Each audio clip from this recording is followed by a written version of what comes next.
sedikit nih, kalau dulu PBB itu semuanya diatur oleh pemerintah pusat. Nah, seiring berjalannya waktu, PBB itu diganti dengan Undang-Undang Nomor 28 Tahun 2009, dibagi atas dua PBB, yaitu PBB P2 dan PBB P5. Yang PBB P2 itu diatur oleh pemerintah kabupaten atau kota saja, sedangkan PBB P5 diatur oleh pemerintah pusat. Itu dibagi agar hasilnya adil dan sama rata. Jadi nggak disatukan lagi, kan dulu sebelum ada Undang-Undang Nomor 28 Tahun 2009, PBB kan cuma satu. Nah, jadi agar adil dibagilah menjadi dua. Di sini juga ada dampak perubahan dari PBB itu. Yang pertama itu ada keuntungannya. Kalau dari sisi pemerintahan, keuntungannya itu bisa dipakai untuk pemerintah daerah dan selebihnya untuk pembangunan jalan, sekolah, jembatan, dan lain-lain sebagainya. Kalau tantangannya itu bisa mengelola pajak sendiri, pajak dari daerah kita sendiri tanpa melibatkan pusat. Di situ yang agak ribetnya dari PBB, dari pembagian PBB. Kalau dari segi masyarakat, menurut kamu gimana? Masyarakat lebih terbantu. Kalau misalnya dari segi itu masyarakat terbantu karena kenapa? Karena kita dapat dari sebagian hasil pajak itu. Kayak saya bilang tadi, bisa untuk membangun sekolah, jalan, jembatan, dan lain-lain. Itu kan termasuk membantu masyarakat.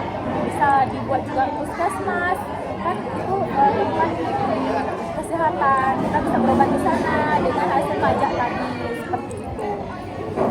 Bisa dimengerti? Bisa, penjelasannya sangat bagus. Oke, yang kedua aku mau ngejelasin tentang apa itu PPN. Sebenarnya kamu udah tahu apa itu PPN? PPN itu adalah panjang dari pajak pertambahan nilai, yang dimana pajak pertambahan nilai itu adalah pajak jasa dan bangunan. Itu contohnya bisa kita temui di hari-hari kita, di keseharian kita, seperti itu.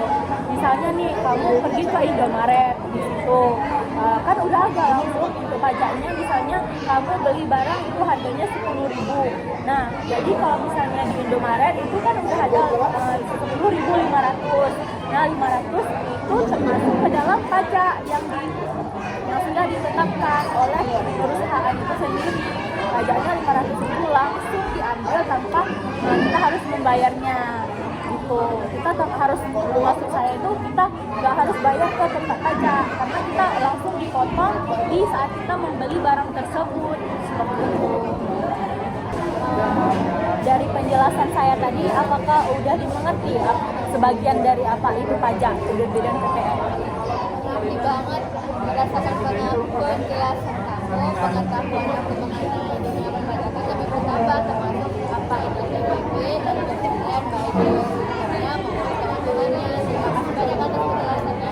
Oke, mungkin nanti saya akan menjelaskan lebih mendetail secara mungkin apa itu PBB dan PPN dan yang perpajakan lain-lain itu. Terima kasih untuk waktunya sudah mendengarkan edukasi saya. Selamat kembali. Oke, di PPN itu sendiri terbagi lagi di TKP dan non-TKP. TKP itu adalah pengusaha kena pajak, sedangkan non-TKP itu adalah pengusaha nggak kena pajak. Kenapa pengusaha nggak kena pajak? Kenapa non-TKP itu tidak kena pajak? Karena dia mempunyai usaha kecil-kecilan, jadi itu nggak perlu dipungut biaya. Sedangkan PKP itu pengusaha kena pajak, itu pengusaha perusahaan besar yang wajib untuk membayar pajak. Misalnya PT ataupun restoran itu wajib membayar pajak ke pemerintah pusat.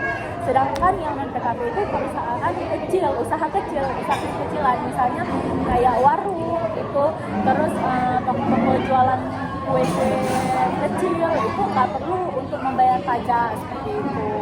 Karena omsetnya itu di bawah 4,8 miliar, sedangkan yang wajib membayar pengusaha kena pajak itu omsetnya di atas 4,8 miliar atau 4,8 miliar, seperti itu.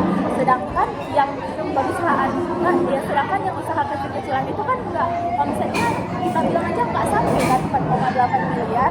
Jadi mereka dinamakan non PKP seperti itu. Sendiri sebagai mahasiswa, kalau nanti misalnya saya punya perusahaan, saya bakalan milih perusahaan kecil-kecilan saja, yaitu perusahaan yang non PKP. Kenapa? Karena kalau misalnya PKP, saya otomatis akan membuat perusahaan yang lebih mahal harganya. Nah, saya sepertinya nggak memilih itu. Saya memilih perusahaan yang non PKP karena saya akan membuat harga yang lebih terjangkau agar bisa pelanggan untuk membeli apa yang saya jual seperti itu. Nah, kalau misalnya saya udah melayani perusahaan besar, saya otomatis akan memilih PKP. Karena kenapa? Karena di situ saya akan mendapatkan omset yang lebih besar dan dalam skala besar, dan mungkin saya bisa berkontribusi lebih besar dan pendapatan juga lebih banyak masuk ya kalau misalnya saya jadi PKP, walaupun saya harus membayar pajak setiap akhir periodenya ke pemerintah pusat. Seperti itu.